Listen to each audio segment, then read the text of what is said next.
Hello friends, எல்லாருக்கும் வணக்கம். எல்லாரும் எப்படி இருக்கீங்க? நல்லா இருக்கீங்களா? நாங்களும் நல்லா இருக்கோம். இன்றைக்கி நம்ம சேனலில் என்ன வீடியோ பார்க்க போகிறோன்னா, ஒரு டே இன் மை லைஃப் வீடியோ தான். இந்த வீடியோ எப்போ எடுத்ததுன்னா, இன்றைக்கி காலையிலே எடுத்த வீடியோங்க. சுட சுட விளாக் எடுத்து சுட சுட அப்லோட் பண்ணியாச்சு. இப்போ வாங்க வீடியோக்குள்ளே போகலாம். அதாவது இந்த வீடியோ வந்து எனக்கு அப்லோட் பண்ணுறதா பிளானே இல்லை. ஆல்ரெடி வந்து மார்க்கெட் வீடியோ எடுத்து வச்சுருக்கேன். அந்த வீடியோ வந்து ஹஸ்பண்டோட ஃபோனில் இருக்குது. ஸோ அவங்க வேலையாக கொஞ்சம் பிஸியாக இருக்காங்க. அவங்களுக்கு வந்து ஃபோன் தேவைப்பட்டுச்சு. அவங்க ஃபோன் கொடுத்தா தான் அதில் எடிட் பண்ணி ஷேர் பண்ணுவேன். 2 ஃபோனுமே யூஸ் பண்ணுவேன். என்னோடய ஃபோனும் சரி, ஹஸ்பண்டோட ஃபோனும் சரி. ஏன்னா என்னோடய ஃபோனில் வந்துட்டு நிறைய வீடியோ எடுக்க முடியாது. மெமரி வந்து ஃபில் ஆகிடும். ஒரு லாங் வீடியோ எடுக்கிற அளவுக்கு தான் ஸ்பேஸ் வந்து இருக்கும். பட் ஹஸ்பண்டோட வீடியோவில் கொஞ்சம் மெமரி அதிகம். அதனால் அவங்க ஃபோனையுமே யூஸ் பண்ணுவேன். சரி, அந்த வீடியோவை அப்லோட் பண்ணி போட்டுட்டு அதுக்கப்புறம் இந்த வீடியோ இப்போ பார்க்குறீங்கள, இதை ஷேர் பண்ணலான்னு நினச்சேன். பட் அவங்க கொஞ்சம் பிஸியாக இருந்தனால நான் கொஞ்சம் நாளைக்கு தரேன் உனக்கு ஃபோனு ஃப்ரீயாக இருக்கையில் அப்படின்ட்டாங்க. சரி, ஓகே, அப்போ இந்த வீடியோவை ஷேர் பண்ணலான்னு சொல்லிட்டு தான் இந்த வீடியோ உங்க கூட ஷேர் பண்ணுறேன். இப்போ வீடியோக்குள்ளே போகலாமா? அதுக்கு முன்னாடி நம்ம சேனலை பார்த்துட்டு நிறைய பேர் சப்போர்ட் பண்ணுறீங்க, சப்ஸ்கிரைப் பண்ணுறீங்க. எனக்கு சப்போர்ட் பண்ணி சப்ஸ்கிரைப் பண்ணுற எல்லாருக்குமே ரொம்ப ரொம்ப நன்றி. தொடர்ந்து உங்களோட ஆதரவை நம்ம சேனலுக்கு கொடுங்க. ஒரு வாரத்துக்கு முன்னாடி ஒரு சிஸ்டர் கமெண்ட் போட்டிருந்தாங்க. அவங்க கமெண்டை வந்து வீடியோவில் தேடி பார்த்தேன். பட் எந்த வீடியோன்னு எனக்கு தெரியல. ஆனால் லாங் வீடியோவில் தான். என்ன கேட்டிருந்தாங்கன்னா, உங்கள் வீட்டுக்கு வெளியில் இருக்கிற ஏரியாவை கொஞ்சம் காமிங்க சிஸ்டர், நல்லா இருக்குது, பச்சை பச்சேன்னு பசுமையாக ஒரே மரங்களாக நல்லா இருக்குது அப்படின்னு சொல்லியிருந்தாங்க. நான் ஆல்ரெடி நிறைய வீடியோஸ்களில் காமிச்சிருக்கேன். பட் இருந்தாலும் அந்த சிஸ்டர் கேட்டனால இன்றைக்கி காலையில் வீடியோ எடுத்தேன். ஏன்னா காலையில் நாங்கள் வெளியில் வாக்கிங் தான் போயிட்டுருந்தோம். அப்போ தான் எனக்கு தோணுச்சு, ஒரு சிஸ்டர் கேட்டாங்களே, அப்படியே கொஞ்சம் விளாக் எடுக்கலாம் அப்படின்னு சொல்லிட்டு வீடியோ எடுக்க ஸ்டார்ட் பண்ணது தான். காலையில் எந்திரிச்சோடனே ஹஸ்பண்ட் வந்து வழக்கமாக வாக்கிங் போவாங்க. ஏன்னா அவங்களுக்கு இந்த சன்லைட்டில் நடக்கிறது ரொம்ப பிடிக்குங்க. சன்லைட்டில் கண்டிப்பாக நடக்கணும், ஒரு 10 நிமிஷமாவது. ஏன்னா அதில் கிடைக்கிற விட்டமின் டி வந்து நமக்கு நோய் எதிர்ப்பு சக்தியை அவ்வளோ கொடுக்கும். அவர் மட்டும் நடக்கிறது இல்லாமல் எங்களையும் வந்து சத்தம் போடுவார். இந்த பசங்க தூங்கி கிடந்தவனுங்களை எழுப்பிட்டு போனார், வாங்கப்பா இந்த சன்லைட்டில் நடக்கலான்னு சொல்லிட்டு. ஏன்னா அவ்வளோ நோய் எதிர்ப்பு சக்தி வந்து இந்த சன்லைட் மூலமாக கிடைக்கும். ஆனால் இப்போல்லாம் எத்தனை பேர் நம்ம சூரிய ஒளியில் நடக்கிறோம், வெளியிலேயே அவ்வளோக்கா வர்றதில்லை. அந்த ஏசிக்குள்ளேயே இருந்து பழகிடுறோம். நானுமே அவ்வளோக்கா வரமாட்டேன். ஏன்னா எனக்கு இந்த சன்லைட்டில் நடந்தாலே எனக்கு வந்து தலைவலி மாதிரி வந்துடும், மைக்ரைன் மாதிரி. எனக்கு மைக்ரைன் இல்லை, பட் எனக்கு சன்லைட்டில் நடந்தேன்னா எனக்கு வந்து டீஹைட்ரேஷன் மாதிரி ஆயிரும். ஸோ அதனாலே அவ்வளோக்கா நடக்க மாட்டேன், நிழல்லே தான் நடப்பேன். பட் ஓகே, இன்றைக்கி அவர் கம்பல் பண்ணி கூப்பிட்டுட்டே இருந்தாங்க, வாங்க நடக்கலாம், ரொம்ப நாள் ஆச்சு எல்லோரும் சேர்ந்து நடந்துன்னு சொல்லிட்டு அப்படியே பசங்களையும் கூட்டிகிட்டு. இதை தான் எங்கள் ஸ்ட்ரீட்டுங்க. நிறைய வீடுகள் இருக்காது, ஒரு 4-5 வீடுகள் தான் இருக்கும். பட் எங்கள் ஏரியா ரொம்ப அழகாக இருக்கும், அமைதியாக இருக்கும், எந்த சத்தமும் இருக்காது. ஒரு பீஸ்ஃபுல்லாக வாழலாம் எங்கள் ஏரியாவில். ஆட்கள் ரொம்ப கம்மி, கொஞ்சம் வீடுகள் தான். பட் பக்கத்து வீடுகளோடலாம் ரொம்ப க்ளோஸ் கிடையாது. ஆனால் பார்த்தா எல்லாருமே ஹாய் பாய் அப்படின்னு சொல்லிட்டு நல்லாவே பேசுவாங்க. ஒரே ஒரு வீட்டில் மட்டும் கோழி வளர்ப்பாங்க. இந்த வீட்டில் கொஞ்சம் தான் வாங்கி விட்டுருந்தாங்க, ஒரு 2-3 கோழி. இப்போ பார்த்தா நிறைய கோழி வந்துருச்சு. அது கோழி முட்டை போட்டு பெருகி நிறையா வந்துச்சா, இல்லை அவங்க இன்னும் நிறையா கோழி வாங்கினாங்களான்னு எனக்கு தெரியல. பட் எங்களுக்கு அது ஒரு என்டர்டெயின்மெண்ட், அந்த கோழியை வந்து பார்க்குறதுக்கு. இது ஃபுல்லாமே பார்த்திங்கன்னா ஒரே காடாக தான் இருக்கும். அதுக்கப்புறம் கீழே நாங்கள் இருக்கிறது கொஞ்சம் மேடு மாதிரி இருக்கும். கீழே இறங்கி போனோன்னா ஒரு ஏரியா இருக்கும். அங்கே வந்து சைனீஸ் மக்கள் வந்து நிறைய இருப்பாங்க. ஸோ இதுதான் எங்கள் ஏரியா. இந்த மரத்தில் வந்து ஒரு குருவி வந்து கூடு கட்டியிருந்துச்சு. அதை வந்து பசங்க பார்த்துட்டாங்க. அதை தான் நின்று அவங்க அப்பா காமிச்சிட்டு இருந்தார். நல்லா வீடு மாதிரி கட்டியிருந்தது. இங்கே ஒரே மரங்கள் தானே, நிறைய குருவிகள் இருக்கும். சிட்டுக்குருவிகள் நிறையா இருக்கும். அப்புறம் சிட்டுக்குருவி மாதிரியே கொஞ்சம் பெருசாக கருப்பு கலரில் ஒரு குருவி இருக்கும். அந்த குருவி வந்து நம்ம ஊரில் பார்த்ததில்ல. கண் வந்து சிவப்பாக இருக்கும், கொஞ்சம் மீடியம் சைஸில் இருக்கும். அப்புறம் நிறைய புறாக்கள் இருக்கும். நைட் ஆனால் பார்த்திங்கன்னா வீடு மேலே தான் தஞ்சம் அடையும். நாங்கள் எங்கள் வீடுகள்லாம் அது காலையில் பார்த்தா வீடு ஃபுல்லாக எச்சம் பண்ணி போட்டிருக்கோம். அதை கழுவுறதே எங்களுக்கு பெரிய வேலையாக இருக்கும். அதனாலேயே ஹஸ்பண்ட் சொல்லுவாங்க, வீடு மாறிட்டு வேறு எங்கேயாச்சும் போகலாம், இந்த பறவைகளோட தொந்தரவு அதிகமாக இருக்குன்னு சொல்லிட்டு. ஏன்னா இது வந்து காடு தான். நம்ம இருக்கிற இடத்துக்கு பறவைகள் வரல, பறவைகள் இருக்கிற இடத்துக்கு தான் நம்ம வந்து வாழ்ந்துட்டுருக்கோம். ஏன்னா இது ஃபுல்லாக மரங்கள், மலைகள், காடுகளாக இருந்ததை தான் மாற்றி வீடாக கட்டியிருக்காங்க. அங்கே நம்ம வந்து இருந்துட்டு அது அப்படி பண்ணுதுன்னா நம்ம என்ன பண்ணுறது? ஸோ அதனால் அந்த வெளியில் அதை இப்போ எச்சம் போடுறதெல்லாம் ஹஸ்பண்டு தான் டெய்லி போட்டு க்ளீன் பண்ணிகிட்ருப்பாங்க. ஏன்னா எனக்கு வீட்டுக்குள்ளே வேலையே அதிகமாக இருக்குன்றனால வெளியில் அவ்வளோவா கேர் பண்ணுறதில்ல. ஹஸ்பண்டே அதை வந்து பார்த்துக்குவாங்க. எங்கள் பக்கத்து வீடுன்னு ஒருத்தவங்க, அவங்க ஹஸ்பண்ட் கிட்டே என்கிட்டலாம் நல்லா பேசுவாங்க. எப்போவாவது வெளியில் பார்த்தா பேசுவோம். அவங்க வந்து இந்த பறவைகள் தொந்தரவு தாங்க முடியாமல் ஒரு சில பொம்மையெல்லாம் வாங்கி போட்டிருக்காங்க. பாம்பு மாதிரி, ஆந்தை மாதிரி, அதாவது இந்த மாதிரி பறவைகளுக்குன்னே வாங்கி போடுறது. இந்த பாம்பு, ஆந்தைகளெல்லாம் பார்த்தா அந்த பறவைகள் வந்து வராதாம். அதை வந்து எங்களுக்கு வாட்ஸ்அப்பில் மெசேஜ் பண்ணியிருந்தாங்க. ஏன்னா ஹஸ்பண்ட் கேட்டிருந்தாங்க அவங்கக்கிட்ட, எங்கள் வீட்லேயுமே இந்த மாதிரி பறவைகள் தொந்தரவு அதிகமாக இருக்குது, என்ன பண்ணுறதுன்னு.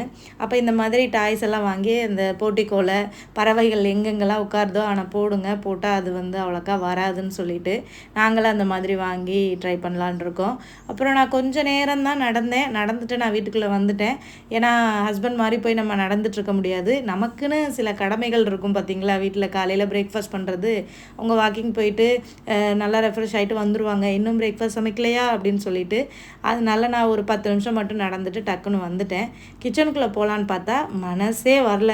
ஏன்னா இங்கே இருக்கிற ஹாலு கடந்த கடை அப்படிங்க பயங்கரமாக அந்த இடத்துல தூசி மட்டும் இல்லாமல் ஒரே பேப்பர் கிழிச்சு போட்டு இந்த இடத்த க்ளீன் பண்ணியே ரொம்ப நாள் ஆன மாதிரி ஒரு ஃபீலு. மனசு ஃபுல்லாக அவனுக்குள்ளே அழுக்காக இருக்கே அதை க்ளீன் பண்ணுனே சொல்லிட்டு இருந்த மாதிரியே இருந்துச்சு. அதனால் இந்த க்ளீனிங் வேலையை முடிச்சுட்டு அதுக்கப்புறமா சமைக்க போகலான்னு ஒரு பிளானை போட்டேன். க்ளீனிங் முடிச்சுட்டு ஹோட்டலில் போய் ஏதாவது பிரேக்ஃபாஸ்ட் சாப்பிட்லான்னு பிளான் போட்டிருந்தேன். அதுக்கப்புறம் மனசு சொல்லிச்சு, அடிக்கடி ஹோட்டல் போய் சாப்பிட்ற மாதிரி இருக்குது, டக்குன்னு ஏதாவது சிம்பிளாக சமைச்சு வீட்டிலேயே சாப்பிட்றான்னு சொல்லிட்டு காலையிலே கொஞ்சம் ஹெவியான வேலை தான். இதெல்லாம் நகர்த்தி போட்டு க்ளீன் பண்ணுறதுக்குள்ளேயும் ஒரு வழி ஆயிடுச்சு. பட் அதில் என்ன ஒரு சந்தோஷம்னா, என் பிள்ளைங்க, ஹஸ்பண்ட் எல்லோரும் கொஞ்சம் ஹெல்ப் பண்ணாங்க. முக்கியமாக முகில் குட்டி அதிகமாக ஹெல்ப் பண்ணார். அதனால சீக்கிரமாகவே வந்து வேலையை முடிச்சாச்சு. என்ன ஹெல்ப் பண்ணார் அப்படின்றத வீடியோ வந்து தொடர்ந்து பாருங்கள். ஸோ இதை வந்து நம்ம நார்மல் ப்ரூம்ஸ்டிக்னால் வந்து க்ளீன் பண்ண முடியாது. ஏன்னா கீழே வந்து அந்த மேட் போட்டிருக்காங்க பார்த்தீங்களா, அதனால் வேகம் வச்சு தான் க்ளீன் பண்ணணும். அந்த சோஃபா சைடு ஃபுல்லாமே ஒரே தூசியாக இருந்துச்சு.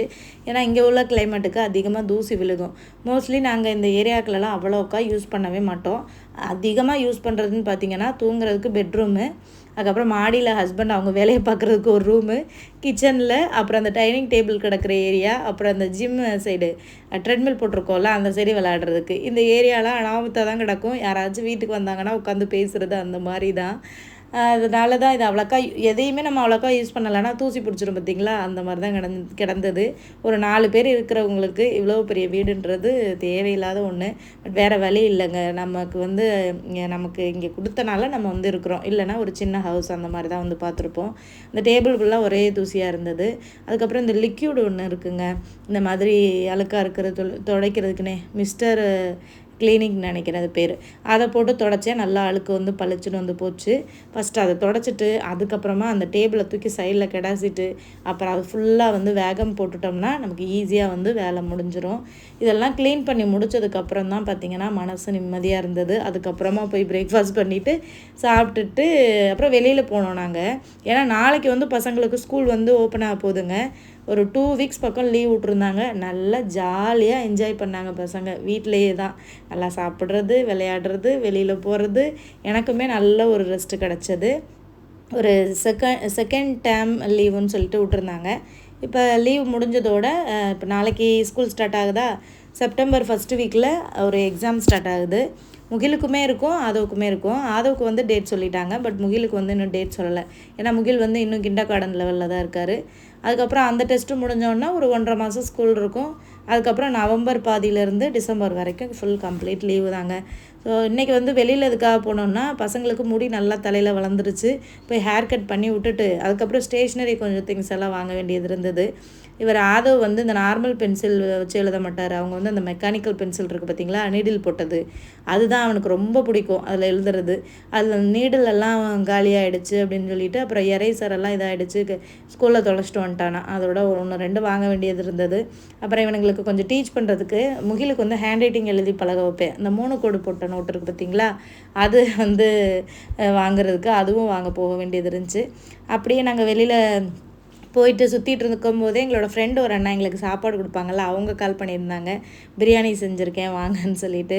ஏன்னா நாங்கள் இருக்கிற ஏரியா பக்கத்தில் தான் அந்த அண்ணா இருக்காங்க. ஒரு ஒரு இடத்துல அவங்க வேலை பார்க்குறாங்க, அவங்களாம் சமைப்பாங்க. அப்போ நம்ம சமைச்சாலும் அவங்களுக்கு அதை கொடுத்து விடுவோம், அவங்க சமைச்சாலும் எங்களுக்கு வந்து கொடுப்பாங்க. ஸோ அப்படி ஷேர் பண்ணிக்கிறது. அதுக்கப்புறம் நீங்கள் மதியம் லஞ்ச் வந்து அவ்வளோக்கா சமைக்கல. காலையில் என்ன பண்ணியிருந்தேன்னா குதிரைவாலி பொங்கல், மில்லட் ரைஸ் இருக்குது பார்த்தீங்களா, குதிரைவாலி அரிசி, அதுவும் பாசிப்பருப்பு போட்டு பொங்கல் பண்ணிவிட்டு தேங்காய் சட்னி சிம்பிளாக தான் பண்ணியிருந்தேன். ஸோ இன்றைக்கி வந்து அப்படி தான் வந்து போச்சு. இப்போ பார்த்தீங்களா அந்த டேபிள் எல்லாம் ஒரு ஓரம் கொட்டிட்டு அதுக்கப்புறம் அந்த வேகம் வந்து தான் போட்டுட்ருந்தேன். நான் வேகம் எடுத்து ஒரு இடத்துல வச்சுட்டு நான் க்ளீன் பண்ணிகிட்டு இருக்கும்போதே அது முகில் வந்து ரொம்ப இன்ட்ரெஸ்டடாக வந்துட்டார். அம்மா நான் வேகம் போட்டு க்ளீன் பண்ணுறம்மான்னு. ஏன்னா அது வந்து அவனுக்கு வந்து ஒரு மிஷின் ஆப்ரேட் பண்ணுற மாதிரி அவனுக்கு தோணியிருக்கும் போல், ஒரு இன்ட்ரெஸ்ட்டாக இருந்திருக்கு. அதுக்கப்புறம் நான் வந்து அவன்கிட்ட சொன்னேன், அம்மா வந்து நான் சொல்லி கொடுக்குறேன், இந்த மாதிரி நீ பண்ணு அப்படின்னு சொல்லிட்டு. நல்லா அப்சர்வ் பண்ணுறாங்க அந்த பசங்க, நம்ம என்ன சொல்கிறோம், நம்ம என்ன பண்ணுறோம், என்ன பேசுகிறோன்றது. தமிழ் வந்து பசங்களுக்கு பேச தான் வராது, பட் நான் சொல்கிறத நல்லாவே புரியும். ஏன்னா நான் தமிழில் தான் பேசுவேன், ஏன்னா நம்ம தமிழ் மொழி விட்டுறக்கூடாது அப்படின்றதுக்காக. ஒரு சில பேர் கேட்குறீங்க தமிழில் பேச வைங்க உங்கள் பசங்க தமிழில் பேச மாட்டாங்களான்னு சொல்லிட்டு. உண்மையாகவே பேச மாட்டாங்கங்க, ஆனால் எல்லாமே புரியும், நம்ம சொல்கிறது எல்லாமே புரியும். அவங்க ரிப்ளை பண்ணுறது இங்கிலீஷில் பண்ணுறாங்க, அதுதான் ஏன்னு தெரியல. பட் போக போக பழகிடுவாங்க அப்படின்னு நம்பிக்கை இருக்குது. ஆதவ் அப்படி தான் இருந்தான். ஆதவை பார்த்தா அப்படியே வந்து முகில் வந்து பழகிட்டான். ஃபஸ்ட்டு வந்து மூத்த பிள்ளைங்க என்ன பண்ணுறாங்களோ அதை பார்த்து தான் இந்த சின்ன பிள்ளைங்களும் பண்ணுவாங்கன்னு தெரியுமா, அந்த மாதிரி தான் என் பசங்க 2 பேருமே. பட் அதை நாங்கள் பெருசாக வந்து எடுத்துக்கல.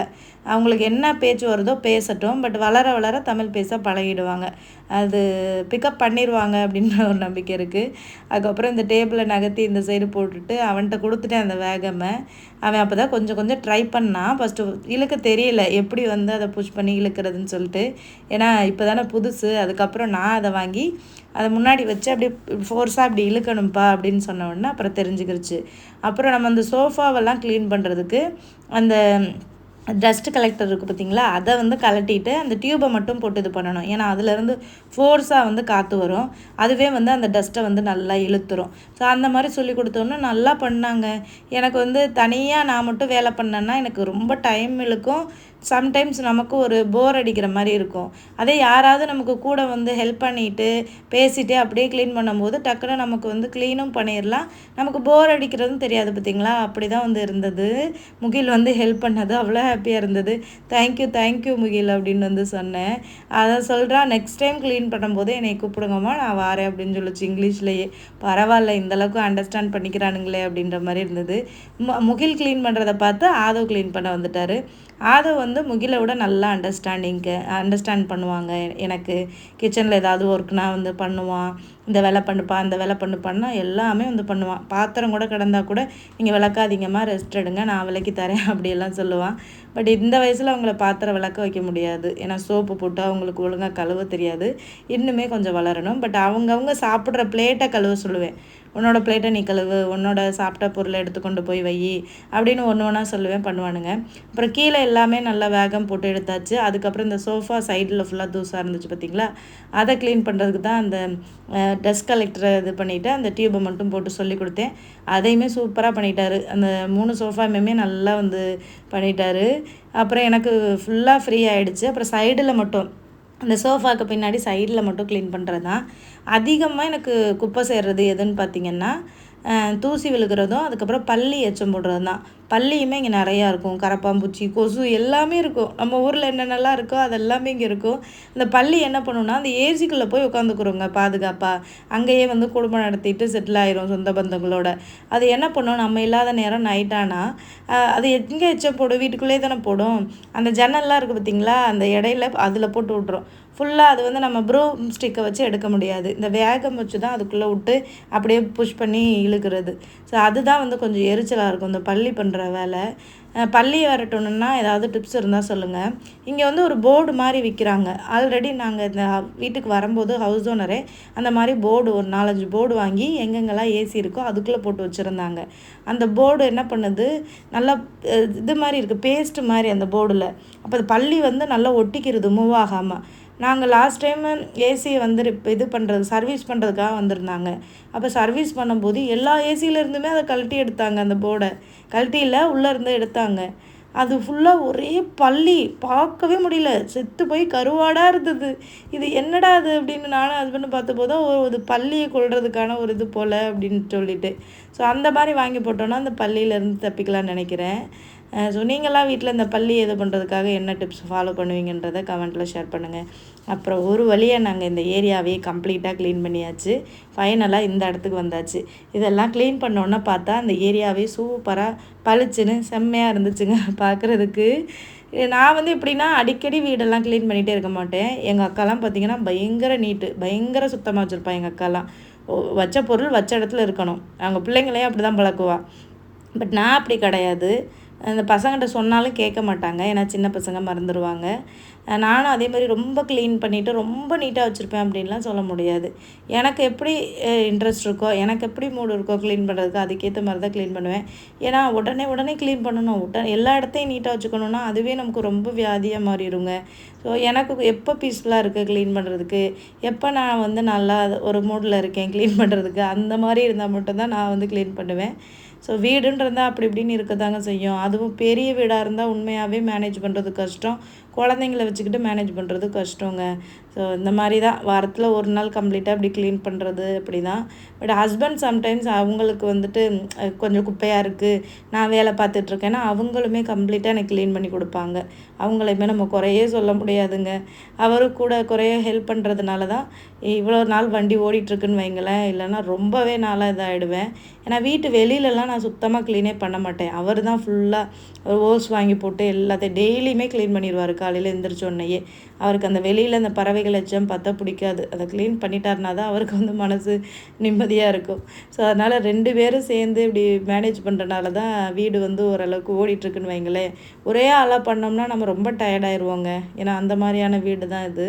ஸோ அதுக்கப்புறம் அந்த ஏரியா மட்டும்தான் க்ளீன் பண்ணிவிட்டு கிச்சனுக்குள்ளே போகலான்னு பிளான் பண்ணேன். அதுக்கப்புறமா இந்த ஏரியாவை பார்த்தோம்னா இதையும் ஒரு தடவையாக க்ளீன் பண்ணிடலாமே, அப்புறம் அதை க்ளீன் பண்ணிவிட்டு இதை க்ளீன் பண்ணிவிட்டு போட்டோன்னா இங்கேருந்து நடந்து போய் அங்கே தூசி ஆயிரும். ஏன்னா இங்கேயுமே கொஞ்சம் தூசியாக தான் இருந்துச்சு.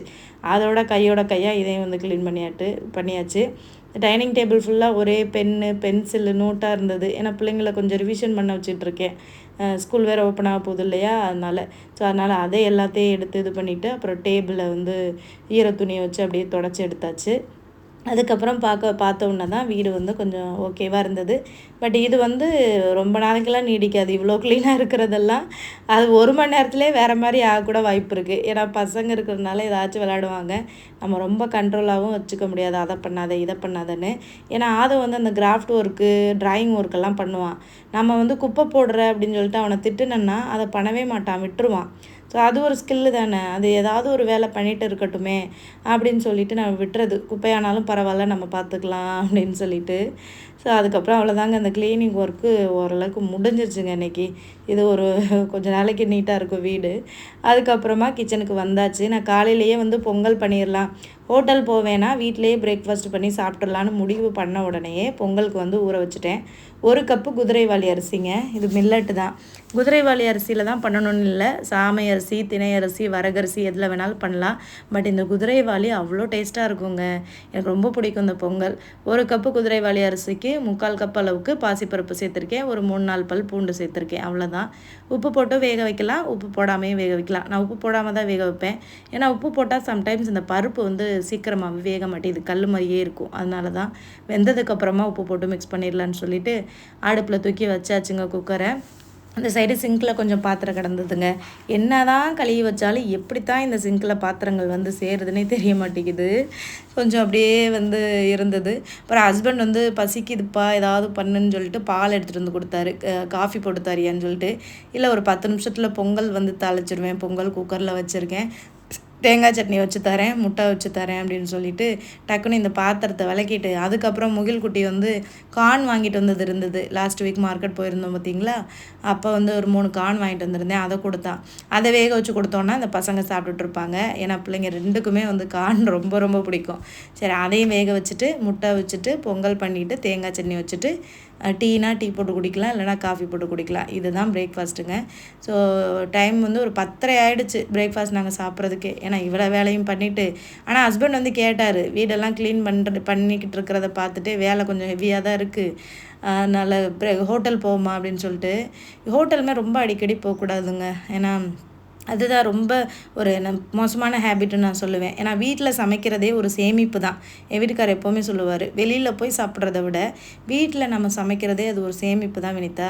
ஒரு $10-15 போய் சாப்பிட்றோன்னா அந்த $10-15 கிராசரி வாங்கினோம்னா அதை நம்ம ஒரு வாரத்துக்கு 2 வாரத்துக்கு கூட வச்சு சமாளிக்கலாம், காய்கறி வாங்கினாலுமே. பட் அது நம்ம ஒரு வேளையிலேயே சாப்பிட்டு வருவோம்.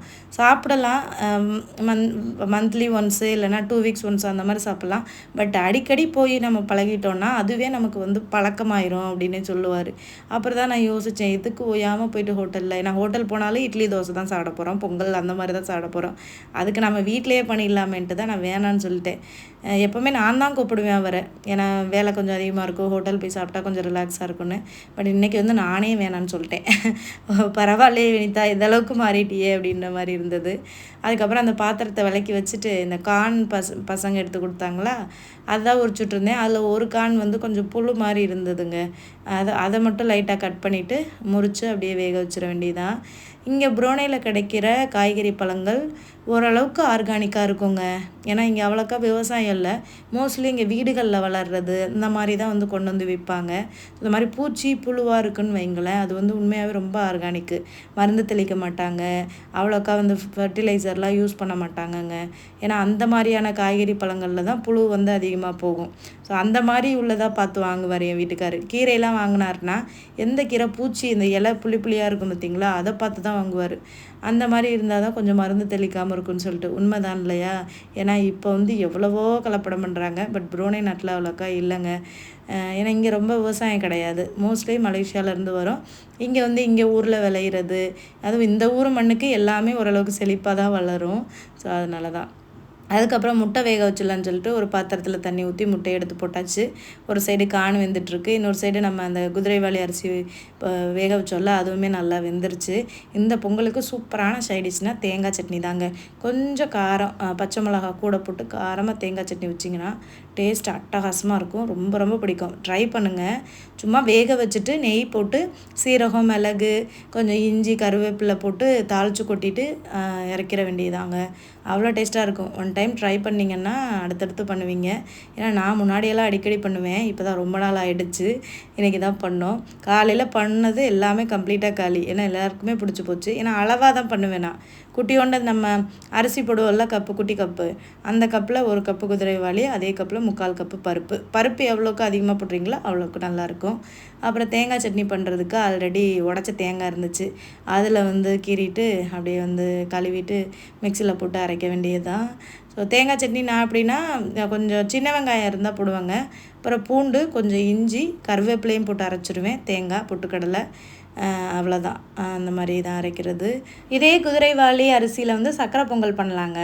நம்ம எப்படி இதை வந்து பாசிப்பருப்பு போட்டு குதிரைவாலி அரிசி போட்டு வேக வச்சுட்டு நெய் போட்டு காரமாக தாளிக்கிறோம்ல, மிளகு சீரகம் போட்டு, இதே வேக வச்சதில் கொஞ்சம் வெள்ளைப்பாகு எடுத்து மிக்ஸ் பண்ணிவிட்டு நெய்யில் கொஞ்சம் முந்திரி, கிஸ்மிஸ் போட்டு தாளித்து கொட்டினோன்னா சக்கரை பொங்கல். ஆல்ரெடி இது பண்ணியிருக்கேன். இன்றைக்கி பண்ணிவிட்டு நான் பொங்கல் பிளேட்டில் போட்டு ஆதோக்கு எடுத்து கொடுத்தோடனே ஆதோ கேட்டால், அம்மா இது வந்து ஸ்வீட் பொங்கல் இல்லையா, நாட்டு ஸ்வீட் பொங்கல் அப்படின்னு கேட்டான். இல்லைடா, இது வந்து சட்னி வச்சு சாப்பிட்றது அப்படின்னு. ஏன்னா வெல்லம் இல்லை, வெல்லம் இருந்திருந்தால் வந்து நான் பண்ணியிருப்பேன். ஒரு குட்டி கருப்பட்டியாக வாங்கி யூஸ் பண்ணுவோம்ல, நம்ம வீடியோவில் பார்த்துருப்பீங்க, அது இருந்திருந்தால் பண்ணியிருப்பேன். பட் அது காலி ஆகிடுச்சு. அது ஒரு கடையில் வாங்கணும், அது வாங்குறதுக்காகவே அந்த கடைக்கு வந்து போவேன். அந்த கடையில் நல்லாயிருக்கும் ஃப்ளேவராக, அது சூப்பராக இருக்குங்க. அந்த சக்கரை பொங்கல் அந்த பச்சரிசியில் பண்ணுறத விட அந்த குதிரைவாலி அரிசியில் பண்ணுறது அவ்வளோ டேஸ்ட்டாக இருக்கும். ஸோ சட்னிக்கு எப்போவுமே கொஞ்சம் வெங்காயம் நறுக்கி போடுவேன், நான் மறந்துட்டேன். அதுக்கப்புறம் அரைச்சதுக்கப்புறம் தான் ஞாபகம் வந்துச்சு. அப்புறம் சின்ன வெங்காயம் இருந்துச்சா, அதோட அதில் ஒரு 2-3 போடலாம் அப்படின்னு சொல்லிட்டு அதுதான் வந்து தோலை உரிச்சுட்ருந்தேன். சின்ன வெங்காயம் போட்டோன்னா அது ஒரு டேஸ்ட்டாக நல்லாயிருக்கும், வாசமும் சூப்பராக இருக்குங்க. ஸோ அதில் ஒரு 3-4 வெங்காயம். இந்த சின்ன வெங்காயம் ரொம்ப சின்னதாக இருக்குது, அதை உரிக்கிறது தான் பெரும் வேலை. பெரிய பெரிய வெங்காயத்தெல்லாம் ஃபஸ்ட்டே யூஸ் பண்ணியாச்சு. அடியில் மிஞ்சி போய் கிடக்கும் பார்த்திங்களா சின்ன வெங்காயம், அதான் வந்து இப்போ கொஞ்சம் யூஸ் பண்ணிகிட்ருக்கேன். சம்டைம்ஸ் கடுப்பாக இருக்குது இதை உரிக்கிறதுக்கே, அதுக்கு பெரிய வெங்காயத்தை யூஸ் பண்ணிட்டு போயிடலான்னு. ஆனால் டேஸ்ட்டில் இந்த வெங்காயத்தை அடைச்சிக்க முடியவே முடியாதுங்க. அதுக்கப்புறம் சின்ன வெங்காயத்தை போட்டு அதுக்கப்புறம் பொட்டுக்கடலையும் போட்டு அரைச்சாச்சு. இது இந்த மிக்சியில் ஒன்று ஒன்றா தான் போட்டு அரைக்க முடியும், எல்லாத்தையும் ஒன்றா போட்டு அரைக்க முடியாது. ஏன்னா மிக்சி கொஞ்சம் ஒரு மக்கரான ஸ்டேஜில் இருக்குது, உங்களுக்கே தெரியும் நம்ம வீடியோவை பார்க்குறவங்களுக்கு. அதனால் ஒன்று ஒன்றா போட்டு எப்படியோ ஒரு வழியாக அரைச்சிட்டேன். அப்புறம் அடுப்பில் வச்ச கான்மே பாருங்கள் நல்லா வெந்துருச்சு. கான் வந்து ரொம்ப கலக்க இருந்துச்சுங்க, நல்லா ஒட்டலாக இல்லை. இந்த 3 கானும் $2ன்னு விற்றாங்க. 3 கான் $2 கிடைக்குதுன்னா பரவாயில்ல. பட்டு குவாலிட்டி அந்தளவுக்கு பெஸ்ட்டாக இல்லை. ஏன்னா விலை நம்ம எந்தளவுக்கு அதிகமாக போடுறோமோ அந்தளவுக்கு தான் குவாலிட்டி இருக்கும். ஏன்னா $2 கொடுத்தனால குறையெல்லாம் நம்ம சொல்லக்கூடாது, கிடச்ச வரைக்கும் லாபம்னு வாங்கிட்டு வர வேண்டியதான். அதுக்கப்புறம் இந்த பக்கம் பாருங்கள், நல்லா அந்த பருப்பும் அந்த அரிசியும் குதிரைவாலி அரிசியும் நல்லா வெந்துருச்சு. இந்த குதிரைவாலி அரிசி வந்து நான் சின்ன பிள்ளையாக இருக்கும்போது எங்கள் அம்மாச்சி தோட்டத்தில் போட்டிருக்காங்கங்க, எனக்கு நல்லா ஞாபகம் இருக்குது. இதோட செடி எப்படி இருக்குன்னா, அந்த ராகி செடி இருக்குது பார்த்திங்களா, கேழ்வரகு, அதே மாதிரி தான் இருக்கும். வயலில் போட்டிருக்காங்க, கருதாக வரும். அப்போ நாங்கள் என்ன பண்ணுவோம், சின்ன பிள்ளையில் ஊருக்கு போனோன்னா இந்த கேப்பக்கருது இருக்குது பார்த்திங்களா, அதை பறிச்சுட்டு வந்து அனலில் போட்டு சுடுவோம், அடுப்பில் போட்டு சுட்டு சாப்பிடுவோம். அப்படியே கமகமான மனமாக சூப்பராக இருக்கும் டேஸ்ட்டு. அதே மாதிரி தான் ஒரு நாள் இந்த குதிரைவாலி அரிசியையும் பைத்தையும் பறிச்சுட்டு வந்து அனலில் போட்டு சுட்டு சாப்பிட்டோம். அப்போ எங்கள் அம்மாச்சி சொன்னாங்க, குதிரைவாலி சாப்பிட்டா வயிறு வலிக்கும், சாப்பிடாதீங்கன்னு. அது எந்தளவுக்கு உண்மைன்னு தெரில, பட் எங்கள் அம்மாச்சி வந்து சாப்பிடவே விடலை எங்களை. எப்போ இந்த குதிரைவாலி பொங்கல் செஞ்சாலுமே எனக்கு அந்த ஞாபகம் தான் வரும், அம்மாச்சி வயலில் போட்டிருந்தாங்களேன்னு. அதை அறுவடை பண்ணி அந்த அரிசி எடுத்து கடையில் போட்டு விற்றுருக்காங்க. ஆனால் எங்கள் அம்மாச்சிலாம் அதை சாப்பிட்ருக்காங்களான்னு தெரியல. விவசாயம் பண்ணாங்க, நெல்லுச்சோறு சாப்பிட்ருக்கோம், பட் குதிரைவாலி அரிசி சாப்பிட்டதான் எனக்கு ஞாபகம் இல்லை. ஒருவேளை அவங்க விற்க தான் செஞ்சுருப்பாங்க. அப்போல்லாம் பறிச்சலுக்கெல்லாம் போகும்போது பருத்திலாம் போட்டிருப்பாங்க வயலில், மடி நிறையா பருத்திக்காய் பறித்து சாப்பிட்றது அவ்வளோ இனிப்பாக சூப்பராக இருக்கும். நீங்களாம் பருத்திக்காய் சாப்பிட்ருக்கீங்களா? கமெண்டில் சொல்லுங்கள். ரொம்ப பிடிக்கும். பருத்திக்காய் நிறைய சாப்பிட்டோம்னா நம்ம கண் வந்து மஞ்சள் ஆயிரும்.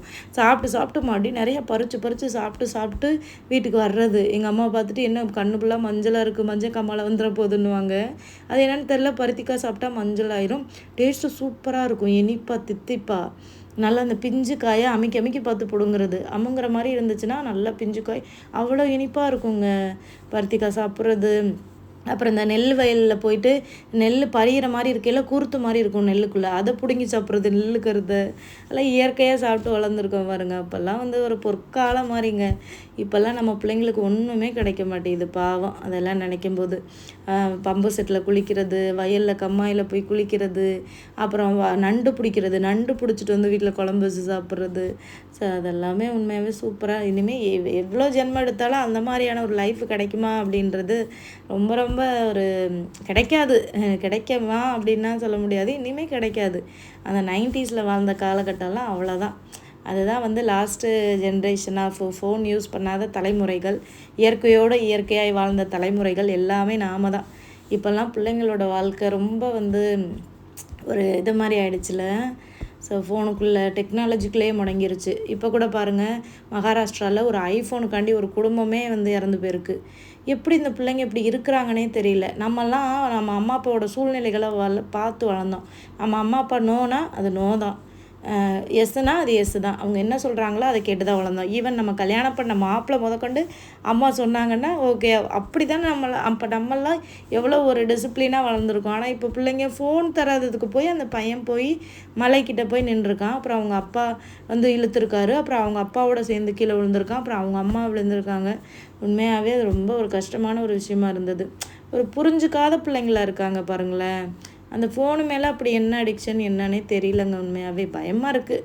உலகத்தில் இப்போ நடக்கிறதெல்லாம் பார்க்கல, இனிமேல் இருக்கிற ஜென்ரேஷனோட மனநிலைகள்லாம் எப்படி இருக்குது, அவங்க எப்படி இப்படிப்பட்ட உலகத்தில் சர்வே பண்ணுவாங்க அப்படின்ற மாதிரிலாம் நிறைய விஷயங்கள் யோசிக்க வைக்குது.